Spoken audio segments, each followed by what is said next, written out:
नमस्कार व्यूअर्स, मैं हूं अमीश देवगुन और आप देख रहे हैं सीएनबीसी आवाज पे टक्कर का आज का एडिशन। रात 9 बज चुके हैं और टक्कर के आज के एडिशन में आपका एक बार फिर अभिनंदन है।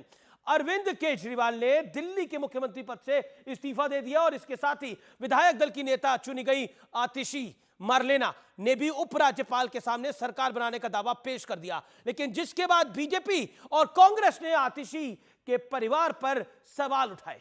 बीजेपी का कहना है कि आतिशी के परिवार ने आतंकी अफजल गुरु को फांसी से बचाने की कोशिश की थी, तो कांग्रेस के नेता संदीप दीक्षित का कहना है कि चेहरा बदलने से भ्रष्टाचार वाली छवि आम आदमी पार्टी की अब नहीं बदलेगी। आज इसी बड़े सवाल पर होगा जोरदार टक्कर बीजेपी और आम आदमी पार्टी के बीच में।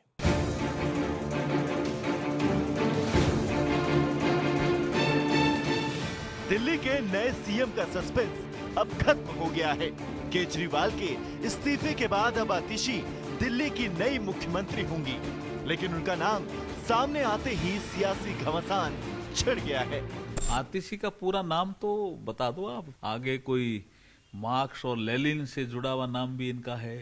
पूरा नाम जानना चाहते हैं लोग, भी पूरा नाम भी लो। नाम से ही तस्वीर साफ हो जाएगी कि इनका आचरण कैसा है। आज दिल्ली की मुख्यमंत्री एक ऐसी महिला आतिशी मार्लेना जी बनने जा रही हैं, जिनके अपने परिवार ने आतंकवादी अफजल गुरु को फांसी की सजा से बचाने के लिए एक लंबी लड़ाई लड़ी। वो सिर्फ और सिर्फ एक डमी सीएम, एक कठपुतली मुख्यमंत्री बनेंगी। आप सब लोग इस बात को समझिए, स्वाति मालीवाल जी ऐसी इंसान है कि जो राज्यसभा जाने के लिए टिकट आम आदमी पार्टी से लेती हैं, लेकिन प्रतिक्रिया देने के लिए, बोलने के लिए स्क्रिप्ट जो है वो भारतीय जनता पार्टी से लेती हैं। हालांकि खुद आम आदमी पार्टी ने ये संकेत दे दिया है कि आतिशी काम की मुख्यमंत्री होंगी या सिर्फ नाम की। ये बात कोई मायने नहीं रखती कि कौन आदमी उस मुख्यमंत्री की कुर्सी पे बैठेगा, क्योंकि मैंडेट अरविंद केजरीवाल का है। चुनाव आयोग चुनाव नहीं कराता तब तक हम में से एक साथी उस कुर्सी पे बैठेगा।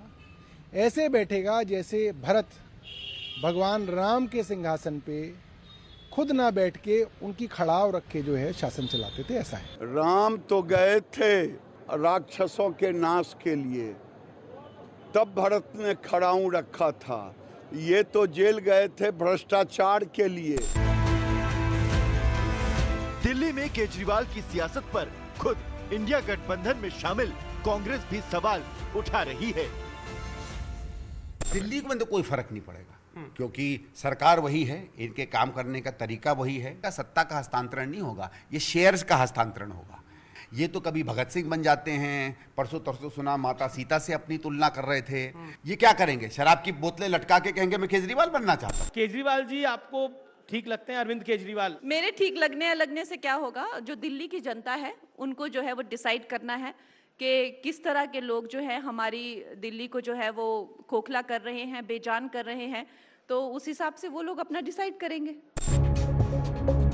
तो सवाल है कि क्या वाकई में केजरीवाल ने सियासी मास्टर स्ट्रोक चला है या फिर ये दांव उल्टा भी पड़ सकता है। आज इसी पर होगी देश की सबसे बड़ी बहस। केजरीवाल की आतिशी पारी, त्याग या कठपुतली। टक्कर में वक्त है एनालिसिस का, आइए नजर डाल लेते हैं सियासी महत्वाकांक्षा वाले त्याग का विश्लेषण। आज मैं एक एक करके आपको बताऊंगा कि इस त्याग से लाभ किसका हुआ और हानि किसका हुआ। लाभ हानि समझते हैं ना आप, वो लाभ हानि मैं आपको समझाऊंगा। लेकिन सोनिया गांधी का त्याग याद होगा आपको। 1997 तक सोनिया गांधी राजनीति से दूर रही।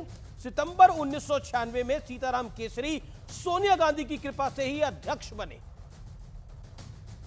और 1998 में भारी फजीहत के साथ सीताराम केसरी का अध्यक्ष पद छीना गया, धोती खोली गई थी सीताराम केसरी की। जयललिता का त्याग 2001 और 2014 में 2 बार जेल गई, दोनों बार ओपीएस मुख्यमंत्री बने, परिवहन सेल्वम मुख्यमंत्री बने। जेल से आने के बाद वो चुनाव भी जीती और मुख्यमंत्री भी बनी, यानी इनका त्याग सफल रहा और ओपीएस की भी फजीहत नहीं हुई। लेकिन अब आता हूं मैं हेमंत सोरेन का त्याग। जनवरी 2024 में भ्रष्टाचार के मामले में ये जेल रवाना हो गए और सीएम पद से इन्होंने त्याग दे दिया, त्याग पत्र दे दिया। लेकिन त्यागपत्र देने के बाद बनाया चंपई बाबू को मुख्यमंत्री। चंपई सोरेन को सीएम बनाया गया। जेल से लौटकर फिर सीएम पद का दावा ठोका। चंपई सोरेन बागी हो गए, नाराज हो गए और अब उन्होंने पार्टी भी बदल ली है। यानी कुल मिलाकर इनको त्याग का उतना लाभ नहीं हुआ। अब मैं आता हूं लालू यादव के त्याग पर। लालू यादव का त्याग क्या था? चारा घोटाले में जेल से पहले 25 जुलाई 1997 को अपनी पत्नी राबड़ी देवी को सीएम बनाया। पार्टी पर परिवारवाद का गहरा ठप्पा लगा। इसके बाद लालू यादव कभी भी मुख्यमंत्री नहीं बन पाए। उनकी पार्टी की सरकार जरूर आई, राबड़ी देवी मुख्यमंत्री बनी, फिर उनके बेटे डिप्टी सीएम बने, लेकिन लालू यादव कभी पद पर वापस नहीं लौट पाए। यानी इनके त्याग का भी नतीजा अच्छा नहीं रहा है। और अब आतिशी के लिए अरविंद केजरीवाल ने त्याग किया है। आतिशी पारी क्या आप पर पड़ेगी भारी? आज इसी बड़े सवाल के साथ मैं चर्चा में जाऊंगा। मेरे साथ मनोज तिवारी हैं, भारतीय जनता पार्टी के नेता हैं और मेंबर ऑफ पार्लियामेंट हैं, उनका अभिनंदन है। मेरे साथ दिलीप पांडे, एमएलए आम आदमी पार्टी के जुड़ेंगे। सुनील यादव, प्रवक्ता समाजवादी पार्टी के हैं मेरे साथ। इसके अलावा मेरे साथ सत्यप्रकाश मिश्रा, नेता हैं जनता दल यूनाइटेड के, वो भी इस कार्यक्रम में जुड़ेंगे। लेकिन मैं मनोज तिवारी, सबसे पहले मैं आपके पास आता हूं। त्याग कर रहे हैं अरविंद केजरीवाल और त्याग जोरदार कर रहे हैं, ऐसा आम आदमी पार्टी कह रही है। देखिए अमीश भाई, अरविंद केजरीवाल जी को त्याग अगर करना था तो 6 महीना पहले कर देते। अरविंद केजरीवाल जी ने मजबूरी में त्याग करने का एक बहाना लिया है। जब उनको बेल मिली तो ये जग जाहिर है, सभी को पता चल चुका है। जिसको नहीं पता चले उसको मैं बता दूं कि उनको कोर्ट ने ये कहा कि अब आप सीएम के ऑफिस नहीं जा सकते और आप कोई फाइल साइन नहीं कर सकते मुख्यमंत्री के रूप में। तो इसके बाद तो मुख्यमंत्री की सारी शक्तियां सीज हो गई, ख़त्म हो गई, और उसके बाद उन्होंने इस्तीफा का बात बढ़ाया आगे। लेकिन सौरभ भारद्वाज जो मंत्री है दिल्ली सरकार में, मनोज जी, जो सौरभ भारद्वाज मंत्री है दिल्ली सरकार में, वो कहते हैं ये बात कोई मायने नहीं रखती दिल्ली का सीएम कौन है। सीएम की कुर्सी कोई मायने नहीं रखती। सीएम की कुर्सी पर जो भी बैठेगा, क्योंकि मैंडेट अरविंद केजरीवाल का है, वो अरविंद केजरीवाल की ही होगी। अब उनका कहना है कि भगवान राम के ये बात ठीक है। भगवान राम के सिंहासन पर खुद ना बैठकर उनकी खड़ाऊ रखकर भी तो शासन किया था। तो आतिशी शासन करेंगी लेकिन खड़ाऊ होगी अरविंद बाबू की। देखिए, भगवान राम से तुलना करना, भरत जी से तुलना करना, कम से कम उस व्यक्ति का जो भ्रष्टाचार के आरोपों में घिरे हों, इसको कहीं से भी जो भी सुनेगा ना वो हंसेगा और इसको एक बहुत एक शब्द है ना चाटुकारिता, उसमें ही लिया जाएगा। इतना नहीं करना चाहिए। भगवान राम का अपमान नहीं होना चाहिए। अरविंद केजरीवाल जी इस समय भ्रष्टाचार के आरोप में घिरे हैं और इस भ्रष्टाचार के आरोप में कोर्ट ने भी उनको कड़ी सजा दी है। बेल होने के बाद भी मुख्यमंत्री पद के लायक न समझना, मुख्यमंत्री कार्य के लायक न समझना, ये तो सबके सामने है। इसलिए इस्तीफा तो एक बहाना है। और मैं एक बात बता दूं अमीश भाई आपको कि दिल्ली का जो नुकसान आम आदमी पार्टी ने कर दिया है, आम आदमी पार्टी के शीर्ष नेतृत्व ने, अब वो किसी इस्तीफे और 3-4 महीने के मुख्यमंत्री से वो नुकसान पूरा नहीं हो सकता। अरविंद केजरीवाल का ईगो जरूर जीता है, लेकिन दिल्ली हारी है और अब दिल्ली शायद अरविंद केजरीवाल जी पर विश्वास न आम आदमी पार्टी के नुमाइंदे भी जुड़े हुए हैं, उनको हम कुछ देर में जोड़ेंगे। लेकिन मेरे साथ सुनील यादव है। सुनील यादव, ये आपको अरेंजमेंट ठीक लगता है? आप मुख्यमंत्री खुद ना अगर काम कर पाओ और किसी और को बना दो, त्याग आपको लगता है या रिमोट कंट्रोल आपको लगता है, कठपुतली आपको लगता है?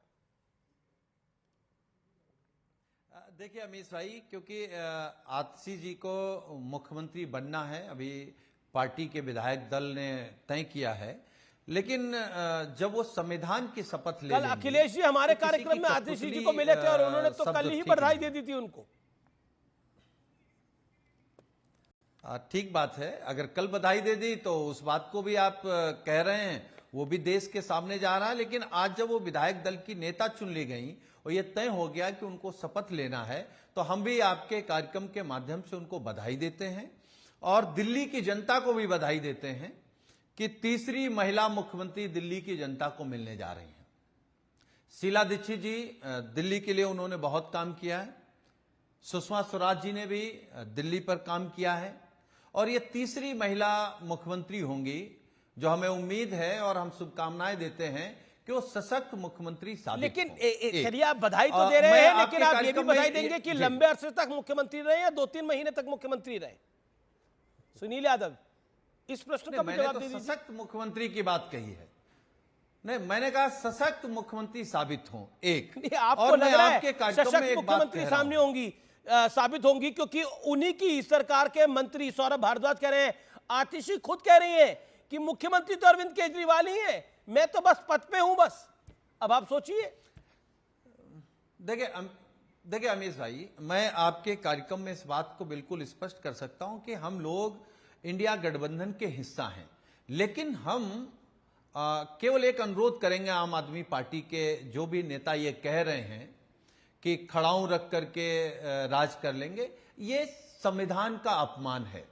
जो व्यक्ति भी जिस दिन जिस समय संविधान की शपथ लेकर के मुख्यमंत्री हो जाएगा वो पूरा मुख्यमंत्री होगा। आतिशी जी उतनी मुख्यमंत्री होंगी जितना शीला दीक्षित जी थी, जितना सुषमा स्वराज जी थी, जितने केजरीवाल जी थे, उतने ही मुख्यमंत्री और उतनी ही पावर, उतना ही सम्मान और उतनी ही जिम्मेदारी। Okay, Manoj Tiwari counter point. वो बधाई दे रहे हैं, अलग की अखिलेश बात है यादव, कि सुनील उनकी यादव आस्था बधाई है। दे रहे हैं। आपको भी बधाई देनी चाहिए, लेकिन क्यों कह रही है दिल्ली बीजेपी की पपेट सीएम होंगी, कठपुतली सीएम होंगी? क्यों लगता है आपको? अमीश भाई, बधाई तो हमने भी दे दिया, जैसे उन्होंने उनका घोषणा हुआ तो हमने भी बधाई दिया और बधाई देना बनता है। कोई भी मुख्यमंत्री पद पे आता है तो हमें बधाई देंगे। लेकिन मैं सुनील यादव जी से बिल्कुल सहमत हूँ कि ये कहना कि खड़ाऊं रख के या ये कहना कि असली मुख्यमंत्री तो कोई और रहेगा, ये संविधान का अपमान है। ये बाबा साहब भीमराव अंबेडकर के संविधान का सरासर अपमान है। आतिशी जी को ये बात समझनी चाहिए कि वो एक मुख्यमंत्री हैं और ऐसा वो कहेंगी, भले वो 2.5-3 महीने की सीएम हो, क्योंकि 2-2.5 महीने में आचार संहिता लग जाएगी, 4 महीने बाद चुनाव है। अगर पहले न हुआ तो जैसा वो चाहते हैं पहले होना, भाजपा उसके लिए भी तैयार है। लेकिन 1-2 बातें महत्वपूर्ण है जो आज जरूर होनी चाहिए, क्योंकि जब कोई मुख्यमंत्री पद पे आएगा तो उसका इतिहास भूगोल पता चलना चाहिए। अब उसमें जो आतिशी जी के परिवार का अफजल गुरु का समर्थक होना, आतिशी जी का स्वयं एक अर्बन नक्सली की तरह देश विरोधियों से मिलना, दोस्ती रखना, हिंदू देवी देवताओं को गाली देने वालों से दोस्ती रखना, अब ये सब बात तो देखो बड़ी खबर आ रही है। हम उत्तर ना करें प्रदेश तो के भी उप दूसरा कोई मुख्यमंत्री करेगा। केशव प्रसाद मौर्य ने बोला है कि दिल्ली की नौटंकी देश देख रहा है। जो दिल्ली में हो रहा है वो देश इस समय देख रहा है। जो दिल्ली में नौटंकीबाजी चल रही है, दिल्ली बीजेपी का भी आम आदमी पार्टी पर बड़ा निशाना है। मेक ओवर से आम आदमी पार्टी के धब्बे नहीं मिटेंगे, चेहरा बदलने से चरित्र नहीं बदलेगा। बीजेपी का अटैक है, कांग्रेस का भी अटैक है कि आखिरकार सिर्फ कुर्सियां बदली गई है, सरकार वही है। शराब की बोतलें लटका के तो नहीं घूमेंगे अब, यह सवाल पूछा गया है कांग्रेस की तरफ से। कुल मिलाकर कांग्रेस और बीजेपी दोनों हमलावर हैं आम आदमी पार्टी पर इस विषय के ऊपर। मनोज तिवारी, आप लोगों को यकीन ही नहीं हो रहा? अब तो आप इस्तीफा मांग रहे थे अरविंद केजरीवाल से, उन्होंने इस्तीफा दे भी दिया है। वो आपका गाना है बड़ा फेमस, और राजा जी, उनसे जो आप चाह रहे थे वो कर दिया है उन्होंने। देखिए ना, उन्होंने नहीं किया। देखिए, संविधान कहता है कि मुख्यमंत्री के रूप में कोई जेल जाता है तो उसी दिन उसको इस्तीफा देना चाहिए, या इस्तीफा 2-4-10 दिन बाद दे दो, पहली बेल पे आए, पहली तारीख पे आए तब दे दिया। अरविंद केजरीवाल ने मुख्यमंत्री पद से इस्तीफा देने से पहले कोर्ट ने उनको हटा दिया। मैं शुरू में भी आपसे बोला कि जिस मुख्यमंत्री की फाइल साइन करने की और ऑफिस जाने की ताकत छीन ली जाए, वो फिर किस बात का मुख्यमंत्री? अमीश भाई, तो अब अरविंद केजरीवाल ने मजबूरी में ये एक नाटक रचा है और निश्चित रूप से चेहरे बदल गए हैं। लेकिन क्या आतिशी जी पहले मंत्री नहीं थी? वो पीडब्ल्यू मंत्री थी, पीडब्ल्यूडी, वो शिक्षा मंत्री थी। बच्चे 1-1 लाख लगातार हर साल फेल हुए, आज सड़कें टूटी हैं, गड्ढा ही गड्ढा है दिल्ली में। तो ये सारी चीजें तो आज कहनी पड़ेंगी, और जो आदमी इतने बड़े पद पे आता है तो उसकी अच्छाई बुराई दोनों सामने आती है। दिलीप पांडे, कांग्रेस पार्टी कह रही है, संदीप दीक्षित को मैं कोट कर रहा हूं और कांग्रेस पार्टी के और नेताओं को कोट कर रहा हूं, कभी ये भगत सिंह बन जाते हैं, कभी माता सीता से तुलना करते हैं, ये क्या करेंगे? शराब की बोतलें लटकाकर कहेंगे कि मैं केजरीवाल बनना चाहता हूं। बीजेपी कह रही है कि चेहरा बदलने से चरित्र नहीं बदलता, एक पपेट सीएम का की बात कह के आप बच नहीं सकते। देखिए, भारतीय जनता पार्टी के मकसद को आप समझेंगे तो ये सब कहने के पीछे का उद्देश्य एकदम साफ हो जाएगा, स्पष्ट हो जाएगा। भारतीय जनता पार्टी क्या करना चाहती है? किसी भी तरह से दिल्ली की जनता को जो मुफ्त बिजली, पानी, स्कूल, अस्पताल, मोहल्ला क्लिनिक, बुजुर्गों की तीर्थ यात्रा, बुजुर्गों की पेंशन, ये सारी सुविधाएं जो अरविंद केजरीवाल जी की सरकार में उन्हें मिल रही हैं, भाजपा उसको किसी भी कीमत पे रोकना चाहती है। अब इसके उन्होंने बहुत सारे तौर तरीके निकाले, जिनमें से एक ये था कि भाई डराओ, धमकाओ, तोड़ो, खरीदो, कुछ भी ना हो तो जेल में डाल दो। आपने देखा कि कैसे जो है एक एक करके हमारी पार्टी के नेताओं को जेल में डाल। एक समय पे तो आम आदमी पार्टी के टॉप 1, 2, 3, 4 सब सारी लीडरशिप को जेल में डाल दिया, तब भी ये पार्टी नहीं टूटी। ये भारतीय जनता पार्टी से बर्दाश्त नहीं हो पा रहा, इसको भाजपा पचा नहीं पा रही। अब जब कोई सारी कोशिश करने के बावजूद आम आदमी पार्टी को जब ये तोड़ नहीं पा रहे हैं, तो बौखलाहट में किसी भी किस्म का प्रासंगिक कमेंट नहीं कर पा रही है, तब ये बेसिर पैर के आरोप लगाना और बेकार की बातें करना। पांडे जी, नेताओं से बेसिर पैर के आरोप आप कह रहे हैं, ये सारे बेसिर पैर के आरोप है। सौरभ भारद्वाज आप ही के मंत्री हैं, आतिशी अब होने वाले मुख्यमंत्री हैं, वो दोनों ये बात कह रहे हैं, एक सेकंड, वो दोनों ये बात कह रहे हैं कि ये बात कोई मायने नहीं रखती कि कौन सीएम की कुर्सी पर बैठेगा, क्योंकि कैंडिडेट्स अरविंद केजरीवाल है, मुख्यमंत्री अरविंद केजरीवाल है। मतलब वो भगवान राम से कंपेयर कर रहे हैं और कह रहे हैं कि खड़ाऊ रख के सत्ता चलाई जा सकती है। ये सौरभ भारद्वाज का मैं आपको कोट बता रहा हूं, और आतिशी खुद कह रही है ये बात। अब तब बताइए, ये संविधान की धज्जियां उड़ानी नहीं है, पद और गोपनीयता की शपथ लेता है मुख्यमंत्री, एक विधायक भी लेता है। अब आप ये बताइए भाई साहब, भारतवर्ष जो है हमारा, भारतवर्ष जो है, आप भी सत्य सनातन को मानते होंगे, आप भी प्रेरणा लेते होंगे श्री राम के चरित्र से, श्री कृष्ण के चरित्र से, और आप भी जो हमारी माइथोलॉजी है उससे इंस्पायर होते होंगे। सौरभ जी ने जो बात कही या किसी और ने भी जो बात कही, उस बात के मर्म को समझिए आप। मर्म ये है कि आम आदमी पार्टी आज जहाँ भी है, अरविंद केजरीवाल जी की विजनरी लीडरशिप की वजह से है, उनके गाइडेंस, उनके नेतृत्व में हम यहाँ तक चल के आए हैं, और आगे भी उनके नेतृत्व में हम आगे बढ़ेंगे और देश और दिल्ली की जनता की सेवा करते रहेंगे, चाहे भारतीय जनता पार्टी लाख रोड़े अटकाए, लाख रास्ते में बाधा अटकाए। अब इस बात को कहने के बहुत सारे धार्मिक, मार्मिक, भावुक तरीके हो सकते हैं। बात के राम को तो मनोज जी आप भी मानते होंगे, भाव महत्वपूर्ण है, और भाव यही है के चरित्र को तो आप भी मानते होंगे। आज दिल्ली का एक एक व्यक्ति जो है, जो आम आदमी है, वो अरविंद केजरीवाल जी को ही अपना नेता मानता है। ठीक है, दिल्ली का एक एक व्यक्ति अभी जो आम आदमी पार्टी के अरविंद केजरीवाल को अपना नेता मानता है। प्रभु राम को तो, श्री राम को तो आप भी मानते होंगे, तो श्री राम के नाम से आपत्ति क्यों है? अरे नहीं, आपत्ति की बात नहीं, ये मैं मनोज तिवारी जी से पूछ रहा हूँ। मनोज तिवारी, दिलीप पांडे जी की बात का भी जवाब। नहीं, मैंने नहीं। ओके। अमीश भाई, अभी दिलीप जी ने एक बात कही कि भाजपा बेसिर पैर के आरोप लगाती है। मैं इस पे कंसंट्रेट करना चाहता हूं, जाने दीजिए, जो जिसको जैसा मानता हो कहे। इसमें संवैधानिक जरूर एक संकट है, जब मुख्यमंत्री पद पे बैठा व्यक्ति ये नहीं कह सकता कि मैं किसी की खड़ाऊं लेकर के बैठा हूं, उसे चलाना पड़ेगा, उससे जिम्मेदार होना पड़ेगा। दूसरी बार, बेसिर पैर का अगर आरोप होता दिलीप भाई, तो बेसिर पैर के आरोप में सुप्रीम कोर्ट आप फाइल नहीं साइन कर सकते और ऑफिस नहीं जा सकते, इतना बड़ा डिसीजन तो नहीं देना चाहिए। इसलिए आज दिल्ली की जनता के सामने जो आम आदमी पार्टी अभी भी ये कोशिश कर रही है कि हम 10 साल में जो नुकसान किए हैं दिल्ली का, उसको फिर से किसी तरह भ्रमित करके फिर वो भोली भाली सूरत लेकर के बनाए रखें, उसमें आज अरविंद केजरीवाल जी के ऊपर या मनीष सिसोदिया जी के ऊपर या फिर सत्येंद्र जैन जी के ऊपर या फिर संजय सिंह जी के ऊपर ये जो भी आरोप है, उस आरोप से ये लोग बरी नहीं हैं।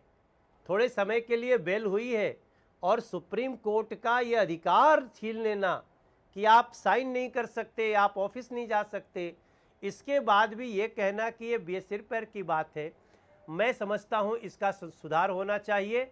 और मैं एक प्रश्न पूछना चाहता हूँ, आप इतने समय से, क्या आतिशी जी पहले मंत्री नहीं थी? वो पीडब्ल्यूडी मंत्री हैं, वो शिक्षा मंत्री हैं। क्या ये सत्य नहीं है कि दिल्ली की सारी सड़कें गड्ढों वाली सड़कें हैं? पता नहीं गड्ढे में सड़क या सड़क में गड्ढा। आप जितना मेन रोड के बाद अंदर जाइए, द्वारका एक्सप्रेस छोड़ दीजिए, बड़ी NH 24 छोड़ दीजिए, बड़ी बड़ी सड़कों को, वो जो सड़कें बनाने का जिम्मेदारी तो आतिशी जी का था। तो सवाल तो उठेगा दिलीप भाई। इसलिए भाजपा जवाब लेते हैं दिलीप पांडे। जवाब, बुजुर्गों का पेंशन खत्म हो जाना, इन सारी बातों का तो जवाब देना पड़ेगा। अमीश भाई जी, बिल्कुल बिल्कुल मैं जवाब देता हूँ। अमीश भाई, मतलब मनोज भाई बहुत अच्छे आदमी हैं, बहुत अच्छे सिंगर हैं, और मैं इनको देखता हूँ तो मन श्रद्धा से भर जाता है। माँ शारदा की बहुत कृपा हुई इनके ऊपर, बस माँ सरस्वती ने मुंह मोड़ लिया। इनको जिसने भी ये लाइन प्रिंट निकाली, बड़ी खबर आ रही है, मायावती की पार्टी के वरिष्ठ नेता हैं आकाश आनंद, उन्होंने कहा है कि दिल्ली की जनता को ठगाया अरविंद केजरीवाल ने, दलित समाज का सीएम होना चाहिए था, लेकिन केजरीवाल और उनकी पार्टी को दलित समाज पे भरोसा नहीं है, इसलिए किसी और को मुख्यमंत्री बनाया है। झाड़ू सिंबल देकर दिल्ली के दलितों को ठगा है, ये बीएसपी के आकाश आनंद कह रहे हैं। दिलीप पांडे, कांग्रेस, बीएसपी, बीजेपी सब अटैक कर रही है। अमीश जी मैं अपनी बात कंप्लीट कर देता हूँ। मैं वापस आता हूँ अपनी बात पे कि मनोज भाई पे माँ शारदा की बहुत कृपा रही, माँ सरस्वती ने मुंह मोड़ लिया। इनको किसी ने बताया नहीं कि सुप्रीम कोर्ट ने दरअसल कहा क्या, और जो प्रिंट आउट निकाल के इनको दिया गया उन्होंने बस वही आके पढ़ दिया। मैं बताता हूँ सुप्रीम कोर्ट ने, और मैंने ऑर्डर पढ़ा है इसलिए मैं कह रहा हूँ, जिम्मेदारी के साथ कह रहा हूँ मैं। सुप्रीम कोर्ट ने बड़ा साफ साफ कहा कि अरविंद केजरीवाल जी वे सचिवालय नहीं जाएंगे। बिल्कुल सही बात है, सचिवालय नहीं जाएंगे। सुप्रीम कोर्ट ने ये कहा कि अरविंद केजरीवाल जी सिर्फ वे ही फाइलें साइन कर पाएंगे जिन फाइलों को एलजी साहब के दफ्तर प्रोसेस वाइज जो है भेजी जाएंगी। हकीकत यह है कि आज की तारीख में सारी फाइलें उन तक जाती हैं, और पहले भी अरविंद जी वो फाइलें साइन करते थे जो एलजी साहब के पास जाती थी, और अब भी वही करेंगे, तो इसमें कुछ बदलाव नहीं हुआ। विच मीन्स कि अरविंद केजरीवाल जी रूटीन में जो भी फाइलें उनके पास आएंगी और एलजी साहब के पास जाएंगी, जो होता ही है प्रक्रिया के तहत, पहले भी होता रहा है, पहले भी वो साइन करते रहे, वो अब भी कंटिन्यू कर सकते हैं। एकदम साफ साफ लिखा हुआ है सुप्रीम कोर्ट ने। लेकिन उस बात को इग्नोर करके और सुप्रीम कोर्ट को मिसकोट करना, मैं यहाँ पे मतलब चेताना चाहूंगा मनोज भाई को कि ये करना जो है ना सुप्रीम कोर्ट का कंटेम्प्ट है, सुप्रीम कोर्ट की अवमानना के समतुल्य ऐसा कहना। मनोज तिवारी कुछ रिएक्ट करना चाहते हैं? आप पॉलिटिकल पर्पस से मिसकोट नहीं कर सकते, ये बहुत गड़बड़ हो जाएगा। आप दोबारा इस डिबेट के बाद अपने लीगल एक्सपर्ट से इस बात को समझ लीजिए। ठीक है, एक मिनट, सत्यप्रकाश मिश्रा और मनोज तिवारी दोनों कुछ कहना चाहते हैं, लेकिन मनोज तिवारी 30 सेकंड आप अपनी बात को रखिए। मनोज जी, हाँ, देखो इनडायरेक्टली दिलीप जी हमको लीगल धमकी दे रहे हैं। मैं पूरी जिम्मेदारी से ये बात कहता हूँ, पूरी जिम्मेदारी से, कि उन्होंने सचिवालय जाना और फाइल साइन करना, दोनों से माननीय सुप्रीम कोर्ट ने उनको मना किया है। और ये सिंपल सा सवाल है, जवाब दीजिए दिलीप भाई, अगर दिल्ली का दर्द होता अरविंद केजरीवाल जी को, तो जिस दिन जेल जा रहे थे, क्या उस दिन नैतिकता नहीं थी? क्या उस दिन दिल्ली का दर्द बड़ा नहीं था? क्या दिल्ली को 6 महीने ठप करने की क्या आवश्यकता थी? क्या उस दिन वो आतिशी जी को या किसी को, दिलीप पांडे को ही बना देते, या किसी दलित समाज के व्यक्ति को बना देते, उसी दिन दे देते, उस दिन नैतिकता होती कि हम दिल्ली के प्रति दर्द रखते हैं, हम भले जा रहे हैं, बड़े बड़े सीएम गए हैं, हम भी जा रहे हैं, तो हम इस्तीफा दे करके जाएंगे। उस दिन क्यों नहीं दिया इस्तीफा? जी तो दिलीप पांडे। अमीश भाई, भारतीय जनता पार्टी जिस सदमे से उबर नहीं पा रही है, वो दरअसल यही बात है जो मनोज भाई ने कह दी। पहली बात तो मनोज भाई आप बड़े आदमी है, बड़ा मामूली सा आदमी हूं मैं, मैं आपको कोई लीगल धमकी नहीं दे रहा था, मैं सिर्फ ये कह रहा था कि किसी भी परिस्थिति में सुप्रीम कोर्ट के किसी ऑर्डर को किसी भी पॉलिटिकल इंटेंट के साथ मिसकोट करना जो है अवमानना के समतुल्य होता है। मैं आपको खाली बता रहा था, मेरे से ज़्यादा लीगल एक्सपर्ट आपके पास है, मेरी कोई ऐसी हैसियत नहीं है भाई साहब, आप सांसद हैं, बड़े आदमी हैं। मैं वापस आता हूं जो आपने बात कही उस पर। भारतीय जनता पार्टी की कुल चिंता, कुल दर्द और पीड़ा यही है कि जब वो चाहती थी कि अरविंद केजरीवाल जी पे दबाव बना के उनसे इस्तीफा हथिया लिया जाए और इस्तीफा लेके फिर आम आदमी पार्टी को कई टुकड़ों में तोड़ दिया जाए, आम आदमी पार्टी को खत्म कर दिया जाए और आम आदमी पार्टी की सरकार के जरिए दिल्ली की जनता को मिलने वाली जो सुविधाएं हैं वो भी बंद कर दी जाएं। लिहाजा दिल्ली की वो जनता जिसने भारतीय जनता पार्टी को एक बार नहीं कई बार नकार दिया, उनसे वे बदला ले सके, राजनीतिक बदला ले सके। ये जब नहीं हुआ, भारतीय जनता पार्टी के सीने पे तब से सांस लुट रहा है कि अरे यार ये तो हमारे झांसे में आया नहीं। लेकिन दिलीप पांडे जिस बात का लगा के, लेकिन ये फंसा नहीं कि अब अरविंद केजरीवाल जी ने जब इस्तीफा दिया वो भाजपा की प्लेइंग फील्ड में नहीं। जिस बात के लिए आप रो रहे हैं वो हुआ ही नहीं है।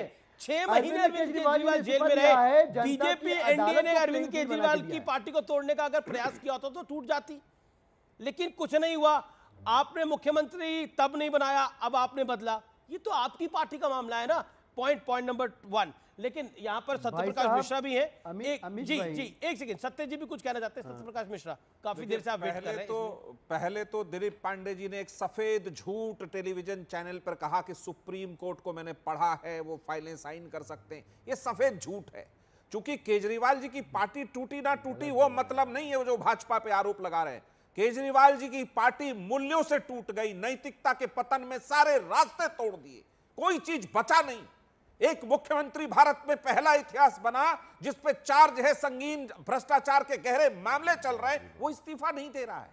जब उनके पास कोई रास्ता नहीं बचा तो अपने सबसे विश्वास पात्र, जिन्होंने स्वाति मालीवाल पर भद्दी भद्दी टिप्पणियां की थी जब उन पर हमला हुआ था, उसको मुख्यमंत्री के पद पर बिठा दिया। ये आपकी साजिश का एक नया हिस्सा हो सकता है, लेकिन दिल्ली की जनता इस बात को दिलीप पांडे जी बखूबी समझती है कि केजरीवाल का शराब घोटाले में नैतिक पतन हो चुका, क्योंकि 150 करोड़ रुपए लाइसेंस फीस शराब व्यापारियों का उसने माफ किया। वो स्कूल का फी माफ नहीं कर रहे थे, वो दवाई का फी माफ नहीं कर रहे थे, वो शराब व्यापारियों के लाइसेंस फी माफ कर रहे थे। 30 करोड़ वापस किया। ये सारे कानून को धता बता के कहा तो आप किन मूल्यों की बात कर रहे हैं? आप टूट चुके हैं, आप टूटे हैं। आपने उन सपनों को तोड़ा है दिल्ली वालों का, जिन्होंने ईमानदारी की सत्ता दी थी। उन सपनों की हत्या की है जिसने आपको 67 सीट दिया था। लेकिन आपको शर्म नहीं आती? ये बात समझ में आता है। खड़ाऊ रख के सत्ता संभाली जाएगी। 10 सेकंड, देन दिलीप पांडे, खड़ाऊ रख के सत्ता संभाली जाएगी। ये बहुत, इसको घोर कलयुग कहेंगे। भरत ने खड़ाऊ राम का रखा था, एक भ्रष्टाचारी का खड़ाऊ अगर कहे कि कोई रखा है तो ये घोर कलयुग का पहला दर्शन सत्ता में। Dilip Pandey, okay. JDU attacks Aam Aadmi party, ये है। बीएसपी भी अपनी बात कह चुकी है, कांग्रेस भी हमला बोल चुकी है। दिलीप पांडे जी। भाई साहब, आपने भारतीय जनता पार्टी के शायद 2 प्रवक्ता बिठाए हुए हैं, आम आदमी पार्टी का ही बिठाया हुआ है, क्योंकि जो भाई साहब जेडीयू के नेता है, बताया सत्यप्रकाश जी नाम है उनका। अच्छा, जेडीयू के थे। अच्छा, मतलब स्वर वही भारतीय जनता पार्टी वाले थे। तो मनोज जी और वो आपस में एक ही लाइन ऑफ थॉट्स पे बात कर सकते हैं, इस तरह का टोन था उनका। आपके भी अलायंस पार्टनर है इंडिया गठबंधन के सुनील यादव, लेकिन आप जिसके साथ आपने दिल्ली में मिलकर चुनाव लड़ा वो भी आप पे हमला बोल रहा है, वो संदीप दीक्षित है, कांग्रेस पार्टी। अमीश भाई मैं रिस्पॉन्ड कर रहा हूँ ना आप जी, प्लीज। मैं रिस्पॉन्ड कर रहा हूँ। मैं ये कह रहा था, समझिए, भाई साहब को जो कहना था कह दिया। मैं ये कह रहा हूँ कि आज जो दिल्ली की परिस्थिति है उस परिस्थिति को देखिए आप। भारतीय जनता पार्टी और भारतीय जनता पार्टी के एली साहब ने मिलके एड़ी चोटी का जोर लगा के और ये करने की कोशिश कर रहे हैं कि दिल्ली के अंदर कोई भी काम, कोई भी ऐसी सुविधा जो दिल्ली की सरकार से मिलती हो दिल्ली की जनता को, वो रोक दी जाए। एड़ी चोटी का जोर लगा रहे हैं, वो एड़ी चोटी का जोर लगा रहे हैं। और अरविंद केजरीवाल जी और हम लोग अड़े पड़े हैं कि भाई कोई भी काम दिल्ली वालों का रुकने नहीं देंगे, चाहे कुछ हो जाए। ये कॉन्फ्लिक्ट किस बात का है? कि दिल्ली की जनता की सेवा हो सके कि ना हो सके। भारतीय जनता पार्टी, मैं पूछना चाहता हूं भारतीय जनता पार्टी के दोनों प्रवक्ताओं से, जो एक जेडीयू के हैं, कि भारतीय जनता पार्टी दिल्ली की जनता से इतनी नफरत क्यों करती है भाई? अगर अरविंद केजरीवाल जी ने मुफ्त बिजली दे दी, पानी दे दिया, मोहल्ला क्लिनिक दे दिया, स्कूल अस्पताल शानदार कर दिए, इतने अच्छे कर दिए कि पूरे देश में इसकी नजीर पेश की जा रही है, यहाँ के बच्चे IIT IIM पता नहीं कहां कहां सेलेक्ट हो रहे हैं, ये सब जब दिल्ली वालों को मिल रहा है, भाजपा इसे क्यों ठप करना चाहती है, क्यों रोकना चाहती है, इस बात का जवाब भारतीय जनता पार्टी को देना चाहिए। कैसे करना चाहती है वो मैं आपको बताऊं। आपने भी सवाल किया कि भाई ये अभी कर रहे हैं, पहले कहां किया। Operation lotus Bharatiya Janata party का पूरे देश में सफल हो गया हो, बिहार से लेकर के कर्नाटक से लेकर के पता नहीं महाराष्ट्र, पता नहीं कहां कहां सफल हो गया हो, दिल्ली में नहीं सफल हुआ। क्यों? यहाँ जो लोग बैठे हुए हैं केजरीवाल जी के सच्चे सिपाही हैं, सत्यप्रकाश जी को टिप्पणी कही गई, उनको अधिकार है अपनी और बात यहाँ करने जो का। 30 सियासत में है तो सेवा के भाव से हैं, मलाई चाटने के लिए नहीं है यहाँ पे कोई सियासत में। और इस वजह से भारतीय जनता पार्टी की सारी कोशिशें जो है सत्यप्रकाश दिलीप पांडे को आपका जवाब। एक बात समझ ले, ज्यादा अच्छा है कि हमको तोड़ने बांटने थोड़ा शांत, थोड़ा मौका दूसरों को आगे भी होंगी। दिलीप पांडे जी, आपने ये अंदेशा जाहिर किया कि दिल्ली में भाजपा रोकती रही। आपको एक बोतल शराब फ्री वाली योजना आप भूल जाते हैं, बाकी बिजली पानी सब याद रखते, ये वाला आप बता नहीं पाते, क्योंकि आपको भी पता है कि आपका नैतिक भ्रष्टाचार यहीं से शुरू हुआ। पूरे दिल्ली में मनोज तिवारी जी अभी सांसद हैं दिल्ली में, वो बता रहे थे, और ये सब जानता है कि पूरी दिल्ली में गड्ढे ही गड्ढे, सड़कों में गड्ढे ही गड्ढे हैं, और आप कहते हैं कि हम काम कर रहे हैं। आपका काम 5 साल में सिर्फ प्रचार का रहा, पूरी दिल्ली काली होती रही 3 महीने, पराली जलता रहा। पंजाब में आपकी सरकार बनी, आपने कहा 2 मिनट में पराली बंद हो जाएगा और प्रदूषण मुक्त दिल्ली हो जाएगी, वो नहीं हुआ। आपने कहा पूरे दिल्ली में झीलों का शहर बना देंगे, तो वो जरूर किया कि बरसात जब हुई तो पूरी दिल्ली घुटनों भर पानी में डूब गई, और आप कह रहे हम काम करते रहे। आपने ऐसा काम किया कि बेसमेंट में छात्र जो पढ़ने आए, अभी रुक जाइए, अभी आप बता रहे थे ना IIT और IIM, बेसमेंट में छात्र जो IAS की तैयारी करने वाले आए थे, वो बेसमेंट में डूबकर मर गए, लेकिन आपको शर्म नहीं आई, आपके मेयर को शर्म नहीं आई। आप कह रहे वाह हम तो काम करते रहे। प्रभु, दिल्ली की जनता आपको देख रही है, परख रही है, समझ रही है, और समय आने पर जवाब देगी। आप काफी अटैक कर रहे हैं सत्यप्रकाश जी, क्योंकि बेल तो मिली है अरविंद केजरीवाल को, इसको तो कोई डिनाई नहीं कर सकता। It is a fact.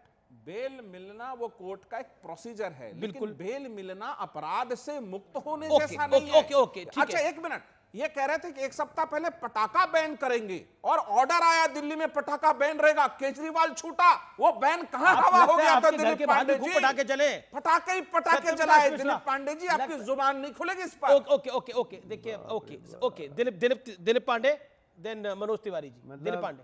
Amish भाई, मेरे को तो अचानक से हंसी आ गई। मुझे ध्यान आया कि भाई साहब जो इतने आक्रोश में हैं वो JDU के हैं, और अभी मैं पिछले कुछ महीनों से देख रहा हूँ हर महीने ऑन एवरेज 1 या 2 पुल गिर ही जा रहा है वहाँ पे। अरे आप दिल्ली पे जवाब दे दीजिए, बिहार का हम देख लेंगे। स्थिति ऐसी बनी हुई है, एक सेकंड दिलीप पांडे, परिस्थिति ऐसी है कि हमारे तरफ भोजपुरी में कहावत कहते हैं कि सूप तो सूप चलनियों बोले जेकर 72 छित। मतलब भारतीय जनता पार्टी जो बोल रही है, जिसका अपना घर ऑर्डर में नहीं है, वो ज्ञान दे रहा है। तो बड़ा अजीब लग रहा था, मैं उनकी बात पे नहीं जाऊँगा। वो चीखे चिल्लाएं, उनको लगता होगा कि आवाज़ की ऊंचाई से उनकी सच्चाई का पता चलता है, ऐसा होता नहीं है। आराम से पूरी बात की जा सकती है। मैं वापस अपनी चर्चा पे आता हूँ, आपने जो सवाल उठाया उसके ऊपर आता हूँ। दिल्ली के अंदर भारतीय जनता पार्टी इस तरह का माहौल बनाने की लगातार कोशिश करती रही है कि आम आदमी पार्टी को हम ठप कर सकते हैं, तोड़ सकते हैं। और इसका उदाहरण कैसे दिया भाजपा ने? आम आदमी पार्टी के नेताओं को गिरफ्तार करके, एक एक करके। संजय सिंह को गिरफ्तार किया, मनीष जी को गिरफ्तार किया, अरविंद जी को गिरफ्तार किया, तमाम नेताओं को गिरफ्तार किया, और यह संदेश देने की कोशिश कि हमारे सामने अगर झुकोगे नहीं तो हम पकड़ के अरेस्ट करके जेल में डाल देंगे। आप समझिए, जब अरविंद केजरीवाल जी को बेल मिली, CBI के ऊपर कैसी तल्ख टिप्पणी की गई सुप्रीम कोर्ट के अंदर।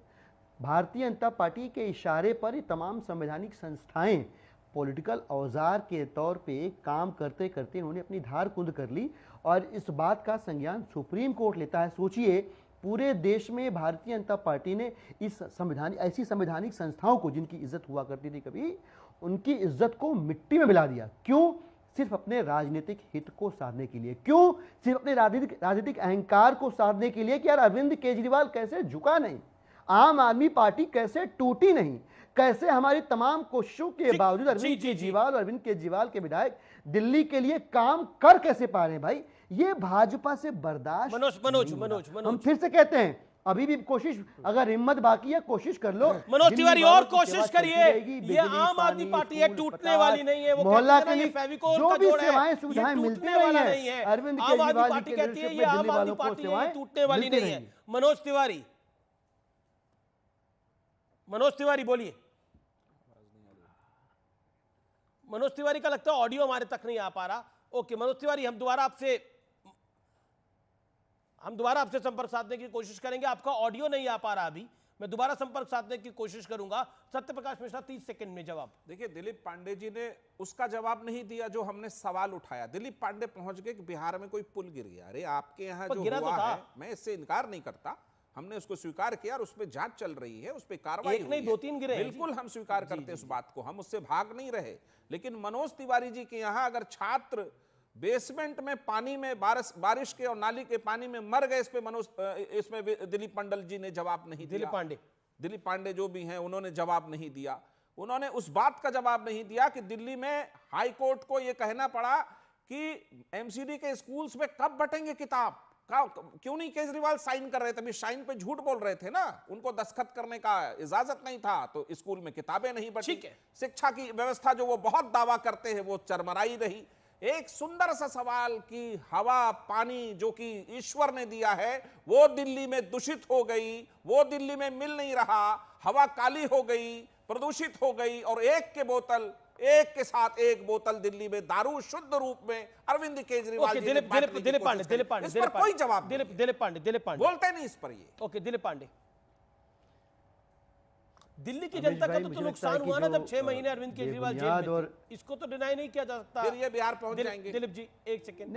नहीं, जो देखिए, मैं तो माननीय सत्य प्रकाश जी की बेबुनियाद बातों पर टिप्पणी नहीं करना चाहूँगा।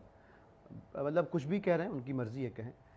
लेकिन आपने जो बात कही कि 6 महीने तक अरविंद केजरीवाल जी जेल की सलाखों के पीछे रहे और उससे दिल्ली की जनता का नुकसान हुआ, एक इमोशनल लॉस हुआ दिल्ली के लोगों को। लोग लगातार इस बात की कमी को महसूस कर रहे थे कि उनके नेता को भारतीय जनता पार्टी ने सबूतों के अभाव में भी सिर्फ कहानियों को आधार बना के जेल की सलाखों के पीछे रख दिया है। एक ऐसे नेता को जिसको कि अप्रत्याशित और अभूतपूर्व बहुमत के साथ दिल्ली की जनता ने चुना, उसे भाजपा ने जेल के पीछे रख के दिल्ली की जनता के जनादेश का भी अपमान किया और उनके अपने नेता से भावनात्मक जुड़ाव का भी अपमान किया। यह लॉस लगातार होता रहा। इन द मीन टाइम क्या हुआ? In the meantime jail से सरकार चलती रही। दिल्ली के अंदर लगातार आम आदमी पार्टी के सभी विधायक ग्राउंड पर जेल से सरकार कैसे चलती रही होगी? जनता की सेवा करते रहे। मैं बता रहा हूं आपको, मैं भी विधायक हूं, इस जगह का तिमारपुर का विधायक हूं। आप उन 6 महीनों के दौरान के उद्घाटन देख लीजिए। आप हमने सड़कें बनाई हैं, अरविंद केजरीवाल ऑर्डर कैसे पास कर रहे थे? पानी की पाइपलाइन डाली है। अरविंद केजरीवाल ऑर्डर कैसे पास कर रहे थे? अगर अरविंद केजरीवाल, भाई साहब ऐसा देखिए, आप सरकार के चलने चलाने की व्यवहारिकताओं को समझेंगे तो तिमारपुर विधानसभा में सड़क बनाने के लिए अरविंद केजरीवाल जी को ऑर्डर पास कर कैसे अपने कार्य का निर्वहन करा था जेल के अंदर, ये तो केस स्टडी बननी चाहिए पूरे देश में। अरे भाई साहब मैं बता रहा हूँ आपको, सुनिए, समझा दीजिए। मैं वही बता रहा हूँ आपको, उदाहरण दे रहा हूँ कि फर्ज करो कि मुझे मेरे यहाँ कोई सड़क बनानी है। अब मैं मुखर्जी नगर में बैठा हुआ हूँ, आउटरम लेन की सड़क बननी है। आउटरम लेन की सड़क दिल्ली की सरकार के माध्यम से ही बनेगी। अब उसके लिए अरविंद केजरीवाल जी को साइन करने की आवश्यकता है ही नहीं। जैसे अभी कह रहे हैं ना, काम बंद हो गए, कोई काम पहले भी नहीं ठप हुआ, आगे भी कोई काम ठप नहीं होगा। भारतीय जनता पार्टी ये फॉल्स नैरेटिव गढ़ के जनता के बीच पहुंचाने की गलत कोशिश कर रही है कि भाई साहब काम ठप पड़ गए। कुछ काम नहीं ठप पड़ा। सत्य प्रकाश जी और बीजेपी कह रहे हैं, एक सेकंड, बीजेपी कह रही है कि फिर मुख्यमंत्री को छुट्टी पे भेज दीजिए परमानेंटली, अगर मुख्यमंत्री के बिना काम ही हो रहा है तो। उनका विजन था, वो जैसे जैसे बताते थे, हमारे लोग उनसे मिलते थे, संपर्क में रहते थे, जैसे जैसे वो बताते थे वैसे वैसे हम ग्राउंड पे काम करते थे, और जहां जहां हमारे अधिकारियों की आवश्यकता पड़ती थी हम उनको लूप में लेते थे, काम एग्जीक्यूट होता था। तो ये false narrative Bharatiya Janata party और भाजपा की। मनोज तिवारी भी कुछ कहना चाहते हैं, सत्य प्रकाश भाजपा हालांकि चाहती यही थी, ये जो पूरा खिसियानी बिल्ली खंभा नोच, मनोज तिवारी, भाजपा चाहती यही थी कि काम रुके नहीं। ओके मनोज तिवारी आपकी टर्न है। मनोज तिवारी काफी देर से इंतजार करें। मनोज जी, आपका ऑडियो चला गया था, मैं माफ करिए, बोलिए मनोज जी। नहीं, हाँ अमीश भाई, अभी दिलीप भाई ने कहा कोई काम रुका नहीं, सारे काम चलते रहे। मैं आपको बताता हूँ, 2018 के बाद दिल्ली के बुजुर्गों को पेंशन मिलना बंद हो गया। ये है इनका काम। दिल्ली में 70% लोगों के बिजली और पानी के बिल इतने बढ़े हुए आ रहे हैं कि रोज सड़कों पे आम जनता धरना प्रदर्शन करती है। दिल्ली में टैंकर माफिया इतने हावी हैं कि आप फ़ोन करिएगा टैंकर आ जाएगा, पानी ढूंढिएगा नहीं मिलेगा। आज जो बच्चे बेसमेंट में, जो भी सत्यप्रकाश जी बता रहे थे, वो सड़क पहले भी थी, नाला सिर्फ साफ नहीं होता था, इसलिए उन बच्चों की जान गई। दिलीप पांडे जी यहाँ बैठे हैं, ये लोग एमसीडी के चुनाव में बोलते थे हमें दो साल में सारे कूड़े के पहाड़ हटा देंगे। कौन सा कूड़ा का पहाड़ हटा है? कौन सा काम हुआ है? आज शराब घोटाले में जिस प्रकार से लूट हुई है, उसके कारण हर माता बहन, गिरजाघर, गुरुद्वारा, मंदिर, मस्जिद, सबके सामने ही लोगों ने शराब की दुकानें खोलने के लिए काम किया। इन सारी चीजों का आज कोई जवाब इनके पास है? ये है इनके काम। अरविंद केजरीवाल जी ने पर ये वो कह रहे काम हैं, किए लेकिन हैं। दिलीप पांडे ने यमुना बोला कि जी के जेल से किनारे बैठ आप के भी खड़े अरविंद हो केजरीवाल जाएं। लोग उनसे मिलने जाते थे, उनके थ्रू काम हो रहे थे, रुका कुछ नहीं। हाँ, मिलने जाते होंगे वो शराब की दलाली के लिए, मिलने जाते होंगे अपने हिस्से के लिए। अब जो हम बता रहे हैं, अगर एक भी बात हमने गलत बोला हो तो दिलीप पांडे जी बता दें कि क्या दिल्ली में जो हमने बात दलाली बोली और वो गलत है? हिस्सेदारी के लिए जाते ये थे मिलने काम के है। लिए। BJP member of parliament says that. Okay Dilip Pandey, 30 second Dilip Pandey, 30 second. बिल्कुल बहुत सही। अब मैं आपको 30 सेकंड नहीं 1 मिनट दीजिएगा, क्योंकि बहुत सारे इश्यूज उठाए हैं और मुझे बहुत पसंद है, मुद्दों के ऊपर बात करना बहुत पसंद है। 4-5 बहुत क्रिटिकल इशू मनोज भाई ने उठाए, एक एक करके जवाब दूंगा और आप देखेंगे कि यहीं इसी चैनल पे वो गलत साबित होंगे, झूठे साबित होंगे। उन्होंने कहा 2018 से ओल्ड एज पेंशन बंद है। मैं आपको बताऊं, 5 महीने से सेंट्रल गवर्नमेंट बुजुर्गों की पेंशन का एक हिस्सा होता है। दिल्ली के अंदर पेंशन 2 तरह की है बुजुर्गों की, एक 60 के ऊपर, एक 70 के ऊपर की। एक को 2200 मिलती है, एक को 2500 मिलती है। जो 2500 मिलती है उसको आईजी पेंशन बोलते हैं। उनमें से 300 रुपया, 2500 वाली पेंशन में से 300 रुपया सेंट्रल गवर्नमेंट का आता है। 5 महीना सेंट्रल गवर्नमेंट उस पैसे को देती नहीं रही और हम इस वजह से हम अपनी पेंशन भी रिलीज नहीं कर पाते। फाइनली अरविंद केजरीवाल जी ने बोला वो 300 रुपया गया भाड़ में, तुम्हारी जो 2200 की पेंशन है वो उसको रिलीज करो। दिल्ली के बुजुर्गों की पेंशन रुकनी नहीं चाहिए। आप पता कर लीजिए, एक एक आदमी की पेंशन उसके अकाउंट में क्रेडिट हो गई। ये फॉल्स नैरेटिव घट रहा है कि काम रुका नहीं, पेंशन मिल गई। एक काम। दूसरा काम, इन्होंने कूड़े के पहाड़ की बात करी। 15 साल तक भारतीय जनता पार्टी की सरकार थी, इन्हीं की पार्टी की सरकार थी निगम के अंदर। निगम को मोस्ट करप्ट डिपार्टमेंट बोला जाने लगा था। ये एमसीडी का फुल फॉर्म हो गया था। आकंठ भ्रष्टाचार में डूबी भारतीय जनता पार्टी की एमसीडी की सरकार ने कूड़े के पहाड़ बनाए। आप जाके देख लीजिए भलसुआ के अंदर, वो कूड़े का पहाड़ जो भाजपा ने बनाया 15 साल में, उसको आधे से भी कम कर दिया है, क्योंकि आम आदमी पार्टी की सरकार है दिल्ली के अंदर। ये हमने काम किया है। अब मैं आता हूं मनोज कुछ कहना चाह रहे। देखिए अब आपने 1.5 मिनट बोला। Manoj Tiwari 10 second, Manoj Tiwari 10 second, Manoj Tiwari 10 second में रिप्लाई। मनोज तिवारी 30 सेकंड नहीं, एक सेकंड। देखिए अन्याय हो जाएगा। मनोज तिवारी पहले भी कुछ नहीं बोले। 10 सेकंड मनोज तिवारी, 10 सेकंड में बोलिए। इन्होंने कई सारे मुद्दे बोल दिए, मुझे जवाब तो देने दीजिए। नहीं, मनोज तिवारी का ऑडियो खोलिए। मनोज भाई ने सरासर आप देखो, दिलीप पांडे जी, आप दिलीप भाई, ये सारी चीजें अब आप केंद्र पर दोष दीजिए। आप 10 साल से केंद्र को ही दोष दे रहे हैं। अगर केंद्र को ही सब करना है तो छोड़ दीजिए। नहीं, मैंने कहा कि केंद्र फिर भी कर दिला दी लेगा। पेंशन। और वैसे भी हमारे आपके बहस से कुछ नहीं होगा। अब दिल्ली की जनता जाग चुकी है। जी। इस समय की बहुत बड़ी खबर है, रवनीत सिंह बिट्टू ने राहुल गांधी पर विवादित बयान दिया है और कहा है कि एमपी से एलओपी बन गए, लेकिन पप्पू ही रहा। खड़गे जी हमें बोलने की बजाय पप्पू को समझाएं, ये कहा है। राहुल की को सोच समझकर बोलना सिखाएं, ये जरूरी है। ये पगड़ी और कड़े वाले बयान पर बोले हैं रवनीत सिंह बिट्टू। मेरे साथ इस समय आम आदमी पार्टी के सांसद संदीप पाठक जुड़ रहे हैं। मैं सीधा उनका रुख कर सकता हूं। संदीप पाठक, आम आदमी पार्टी ने आज एक बड़ा फैसला लिया है और फैसला यह है कि अब मुख्यमंत्री आतिशी होंगी, केजरीवाल नहीं होंगे। बीजेपी और कांग्रेस दोनों कह रहे हैं कि यह मौका परस्ती है। पाठक जी। बिल्कुल, आप समझिए कि केजरीवाल जी ने क्यों इस्तीफा दिया, ये सबसे बड़ा प्रश्न है आज हम सबके सामने। केजरीवाल जी ने इस्तीफा इसलिए दिया क्योंकि भारतीय जनता पार्टी ने एक लांछन लगाया है। लांछन ये है कि केजरीवाल जी बेईमान है, इन्होंने भ्रष्टाचार किया है। भाई कोर्ट से तो वो बाहर आ रहे हैं और बाहर आने वाले समय में पूरी तरीके से आ जाएंगे। प्रश्न ये है कि क्या जनता की अदालत में उनको ईमानदारी का सर्टिफिकेट चाहिए? तो वो अग्नि परीक्षा में गुजरने के लिए तैयार है, उन्होंने अग्नि परीक्षा को चुना है, अब वो जनता की अदालत में जाएंगे तो और जनता तय करेगी पहले क्यों कि नहीं अरविंद दिया? केजरीवाल जी जब ईमानदार 6 है या महीने तक बेईमान है। दिल्ली की जनता का काम रुका रहा, तब इस्तीफा क्यों नहीं दिया? प्रश्न तो ये भी खड़ा होगा। मैं बताता हूं दो चीज। पहली बात जी मैं बताता हूं, पहली बात तो ये है कि दिल्ली की जनता का कोई काम रुका नहीं है, लेकिन पहले क्यों नहीं दिया इसका उत्तर मैं आपको देता हूं। देखिए, भारतीय जनता पार्टी ने एक षड्यंत्र रचा। उस पूरी स्टोरी का ताना बाना ये था कि पहले ही अरविंद केजरीवाल जी को जेल में डालना चाहते थे, उनको जेल में डालने के बाद चाहते थे कि अरविंद केजरीवाल जी इस्तीफा दे दे, फिर पार्टी को ये तोड़ ले, पार्टी को तोड़ के फिर ये अपनी जो भी गंदी राजनीति करना चाहते हैं वो इनका प्लान था। लेकिन पार्टी आपकी टूटी नहीं ना। केजरीवाल जी ने इस्तीफा ये दिया। तो आपका नैरेटिव है, ये तो आपकी कहानी वही है। मैं कह रहा पार्टी हूं। टूटी नहीं, पार्टी को किसी ने तोड़ने का प्रयास नहीं किया। बीजेपी, मैंने अमित शाह से ये सवाल पूछा एक इंटरव्यू में, और जेपी नड्डा से भी सवाल पूछा, दोनों ने बोला कि हमारा क्या, हमें क्या है।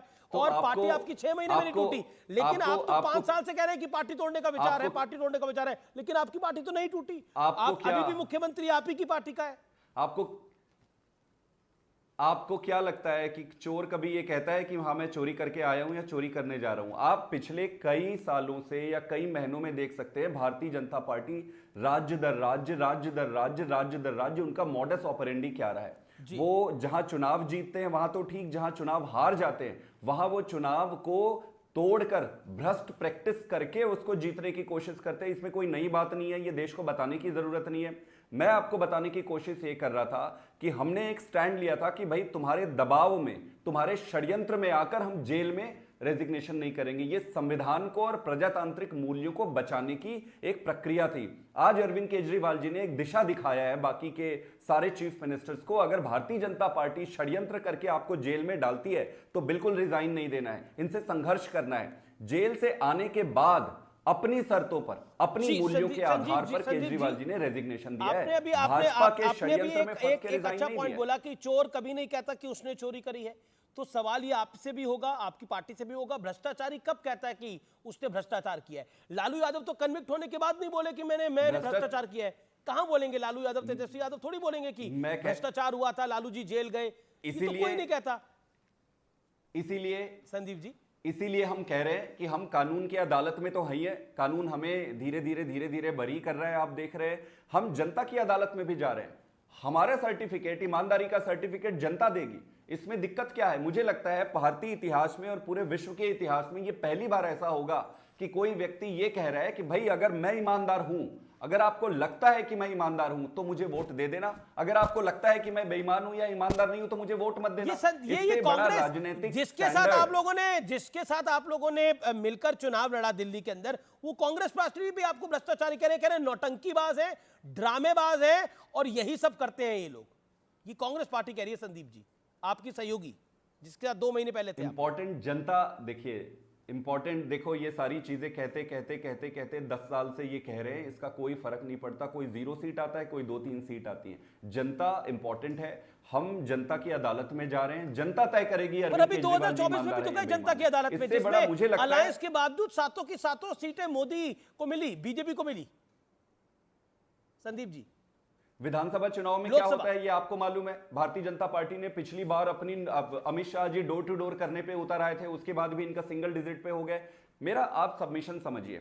देखिए जिस तरीके से भारतीय जनता पार्टी भ्रष्ट प्रैक्टिस करके देश की राजनीति को जिधर लेके जा रहे हैं वो बहुत दुर्भाग्यपूर्ण। बहुत शुक्रिया। मेरे पास समय यहां समाप्त हो गया, माफी चाहता हूं मैं। वक्त एक अंतराल का है, लेकिन अंतराल के उस पार सीएनबीसी आवाज पे एक बड़ी ब्रेकिंग स्टोरी आ रही है। व्यूअर्स देखते रहिए सीएनबीसी आवाज। वेलकम बैक व्यूअर्स, आप देख रहे हैं सीएनबीसी आवाज पे टक्कर का आज का एडिशन। सत्य और तथ्य में अब बात 100 डेज की, यानी 100 दिनों की। एक कहावत है कि time is not the main thing, it's the only thing. यानी वक्त से महत्वपूर्ण कुछ नहीं होता, और कौन अपने समय का कैसा उपयोग या दुरुपयोग करता है, इससे उस व्यक्ति की पर्सनैलिटी, विजन और इंटेंशन का पता चलता है। आज मैं आपको देश के दो बड़े नेताओं के बीते 100 दिनों का हिसाब किताब दूंगा, यानी रिपोर्ट कार्ड दूंगा। आपकी नजरों में कौन 21 साबित होगा, यह फैसला सिर्फ और सिर्फ आपका ही हो सकता है। 100 दिन पहले नरेंद्र मोदी ने लगातार तीसरी बार देश के प्रधानमंत्री की कमान संभाली और दूसरी ओर विपक्ष को 10 साल बाद लोकसभा में लीडर ऑफ ऑपोजिशन का पद हासिल हुआ। राहुल गांधी को इसकी जिम्मेदारी मिली। नरेंद्र मोदी ने प्रधानमंत्री के तौर पर बीते 100 दिनों में सरकारी कर्मचारियों के लिए यूनिफाइड पेंशन योजना शुरू करी। वन रैंक वन पेंशन यानी ORP का तीसरा संस्करण लागू कर दिया। मध्य वर्ग को यानी मिडिल क्लास को 7 लाख की आय पर टैक्स में छूट देकर एक बड़ी राहत दी। पीएम किसान सम्मान योजना की 17वीं किस्त 9.5 करोड़ किसानों को 20,000 करोड़ रुपए दिए गए। दूसरी तरफ लीडर ऑफ ऑपोजिशन है राहुल गांधी। इस दौरान संसद में हिंदुओं को हिंसक कहा। इंदिरा गांधी और राजीव गांधी के विचारों के विपरीत जाति वाली राजनीति की जोरदार वकालत करी। जम्मू कश्मीर में 370 की वापसी और पाकिस्तान से बातचीत की वकालत करने वाली नेशनल कॉन्फ्रेंस के साथ गठबंधन किया। कश्मीरियों के बीच जाकर कहा बाहरियों को स्थानीय लोगों के मुकाबले सब कुछ दिया जा रहा है। उधर प्रधानमंत्री मोदी के 100 डेज यानी 100 दिनों में 49,000 करोड़ की लागत से 25,000 गांवों को पक्की सड़कों से जोड़ने का काम शुरू हो गया। 50,600 करोड़ रुपए की लागत से भारत की बड़ी सड़कों के विस्तार का फैसला लिया गया। इंफ्रास्ट्रक्चर क्षेत्र में 100 दिन में 3 लाख करोड़ रुपए की परियोजनाएं घोषित की गई। तो राहुल गांधी ने इस दौरान अमेरिका में कहा कि लोकसभा चुनावों को स्वतंत्र चुनाव नहीं कहा जा सकता। सोचिए, उन्होंने यह भी कहा कि भारत में देखना होगा कि सिख कौम पगड़ी और कड़ा पहन सकते हैं या नहीं। लोकसभा चुनाव के दौरान इंडिया अलायंस का आरोप था कि तीसरी बार मोदी सरकार बनी तो संविधान और आरक्षण दोनों खत्म हो जाएंगे। लेकिन राहुल गांधी ने अमेरिका में कहा कि जब भारत निष्पक्ष बन जाएगा तब कांग्रेस आरक्षण को समाप्त करने के बारे में सोचेगी। फिलहाल भारत निष्पक्ष जगह नहीं है। 100 डेज की यह लिस्ट काफी लंबी है, लेकिन देश के दो बड़े नेताओं के वर्किंग स्टाइल में कंट्रास्ट साफ झलकता है और इन 100 दिनों में यह भी पता लगता है कि आने वाले 1000 दिन देश के लिए कैसे होने वाले हैं। इसलिए मैंने शुरू में कहा था कि अपने समय का इस्तेमाल कौन कैसे करता है, इससे उसकी पर्सनैलिटी, विजन और इंटेंशन का पता लग जाता है। आपको किसके वर्किंग स्टाइल वाले कंट्रास्ट में ब्राइटनेस दिखती है, इसका फैसला आप खुद कीजिए। मैं कुछ नहीं कहता, लेकिन निर्णय आपका होगा, आपके लिए होगा, आपके बच्चों और आपके भविष्य के लिए होगा। तो फिलहाल टक्कर के एडिशन में इतना ही। सत्यप्रकाश जी, आपका बहुत बहुत शुक्रिया आज हमारे कार्यक्रम में आने के लिए। नमस्कार, धन्यवाद।